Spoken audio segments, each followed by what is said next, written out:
Buying a home can be tricky, and it can be even trickier to find the right agent to work with to help you in this incredibly important transaction in your life. I'm on a personal mission to help as many buyers and sellers as possible achieve their home ownership goals. Today, I'm going to give you a list of exactly what to say and not to say when talking with your real estate agent. Number one, don't say you're not in a hurry to buy or sell.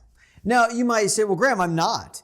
And that's okay, but just realize if you're not all in, neither is your agent, and you won't get the service that you're really actually looking for when you're ready to buy or sell your home. I find that in a listing consultation, many sellers will tell me they're not really sure they want to sell yet, and they don't even know how serious they are, and usually it's because they know their price and they don't want to give up anything on that price. At the end of the day, real estate is all about collaboration. It's all about transparency and working with your agent to create a plan that will make sense and work for you.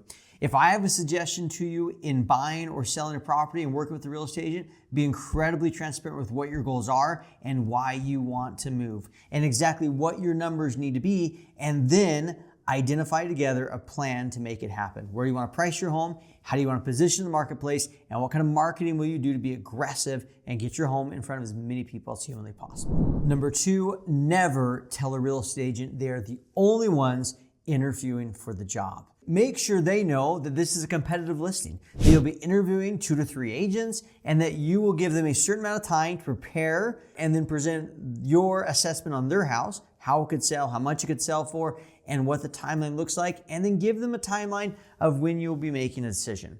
It's very important that both sides feel confident in the relationship that's moving forward on your home sales transaction. I recently had an experience where a potential client emailed me and said, hey, I'm interested in working together, but I'm going to be interviewing 3 agents. No problem at all. He gave me kind of the criteria for what he was looking for. I responded back to the criteria I was looking for. What ended up happening through this process, though, is I discovered that he only wanted to communicate in a certain method that wasn't okay with me. I like to have a relationship with my clients to make sure I understand what their needs are, what their wants are, and how we can move forward. So it made it very clear up front that this was or wasn't going to work. Once you identify the agent you want to work with, you will then set up an exclusive listing agreement. In this exclusive agreement, you'll identify terms associated with your listing, such as how long will we agree to list the listing term for, and how much am I going to compensate my real estate agent, and am I going to offer any type of compensation or negotiate a compensation for a potential buyer agent. Those are all things you want to talk through with your listing agent and make sure you feel comfortable and confident in that decision. One thing you may want to look at is an agent typically is going to say, hey, a listing agreement is going to be 6 months to a year. You guys, that's a long time to have a listing agreement. Now, on my end, sure, I love to have an agreement for 3 to 6 months because it gives me enough time to market your home, put the money into it and the resources to really get your home in front of as many people as possible. Just realize as a seller, you don't want to get locked into something and with someone that you're not happy with. At the end of the day, this is a legally binding agreement. And if you sign it for an entire year, which you can, usually there are ramifications for breaking that agreement. So you want to just make sure as a buyer or a seller, you understand what the terms of the agreement are. Don't simply accept the terms of the agreement because that's what they tell you should do, but rather talk about them and make sure both of you feel good about the next step. Number 3, never tell the listing agent what you think your home is valued for. Why don't you want to do that? Because you want that listing agent to walk into that presentation or the conversation armed with their own numbers, their own comparables, and their own plan of what it looks like to sell your house. Now, am I saying you should be oblivious and ignorant to what your home should actually sell for? No way. Actually, the exact opposite.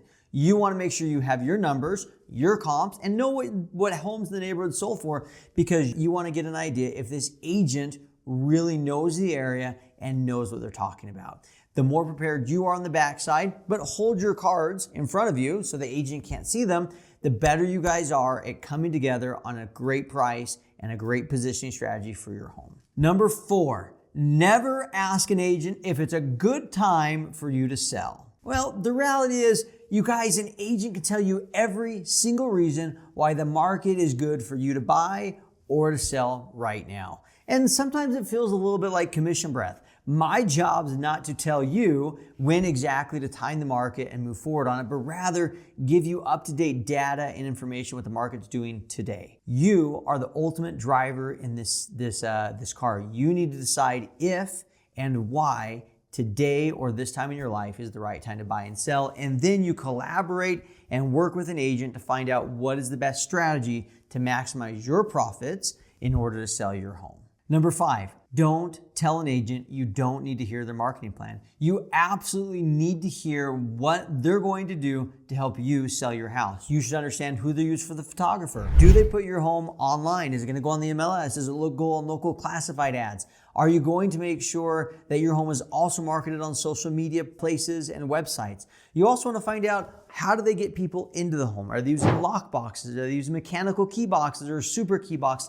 And how do they make sure that buyers are actually qualified to come into the home? And finally, what do they do to follow up with agents that have come into the home? Are they calling them? Are they simply sending out an email to find out what they thought about the home? Are they texting them? What kind of communication are they going to use to talk to buyers and potential offers? But also, what kind of communication are they going to use to talk to you? What does their team look like? Do they have a transaction coordinator? Do they have an assistant? Someone that can always answer the call regardless of where people are at in appointments or throughout the day. Make sure that you feel confident and comfortable with the strategies your agent's going to use throughout the entire transaction to market and communicate with you about the home transaction. Tip number 6, never tell your agent that you're okay with whatever price they determine that they want the home to be listed at. You guys, this is your home, it's your property. An agent's job is to be an expert in the marketing and advertising of real estate. But you are the one who sits in the driver's seat with the final price you listed at and how you want to position in the marketplace. Don't leave money on the table and simply accept whatever price the agent's going to suggest. Make sure you understand the comps and the reasoning behind that pricing strategy. Tip number 7, never ask an agent if you should move out of the property when they sell the property and if that would be an easier, better solution. Well, guys, from an agent's perspective, of course, my answer is yeah, get out of the property. Why? Because it makes it easier to show, and it's so much cleaner in the house when no one's in the house. I can show the house any time of the day, and I can make sure that and I know it's always going to be clean. But for you, you have to determine what's most important to you. Most people can't afford to go live in an apartment or go rent something while you're trying to sell the house. So at the end of the day, selling a house is totally feasible when you're living in the house. Your agent should give you some great tips and information of how to keep your home clean and make sure that you're ready to sell it for top dollar, even while living in the house. Tip number 8 is don't tell a listing agent you simply want an open agreement. An open agreement, what does that mean? Basically, what we're saying here is you've talked to John, you've talked to Graham, you've talked to Audrey, and you've told all 3 agents, hey, bring me a buyer and I'll pay you a commission. Why is that not a good idea? Because you can only sell your house when you have a buyer, and if you limit your pool to only a couple agents, then you will absolutely miss the majority of buyers out there. And in my experience, your success rate will be minimal to none. You want to make sure that you sign an exclusive listing agreement with an agent that you know, that you like, and that you trust, and you feel is competent in helping you move forward in selling your home. The more people you market to, when you put it on the MLS, it markets globally, worldwide, in your state, everywhere possible that people are looking at homes, they're going to see it when you sign an exclusive listing agreement and you put it on the MLS. Tip number 9, always ask your agents how they pre-qualify buyers are going to see your house, and make sure you understand how you will be notified about showings. These are critical but simple steps in the process, but they're going to make your life so much better. I like to tell my clients, if I'm going to take their time and ask them to leave the house for a showing, well, then we should make sure the buyer is actually qualified to buy the house. We're not just showing this house to looky-loos, or people are just thinking about maybe buying a house. We're showing to qualified buyers that actually have the intention and the ability to move forward on a home purchase. Second, make sure that you understand, how do you get notified? Do they use an electronic showing system? Are they using a key box with a mechanical code on it? Or are they using a more secure lockbox? It's so important that you know that you're going to be secure and safe when you sell your home.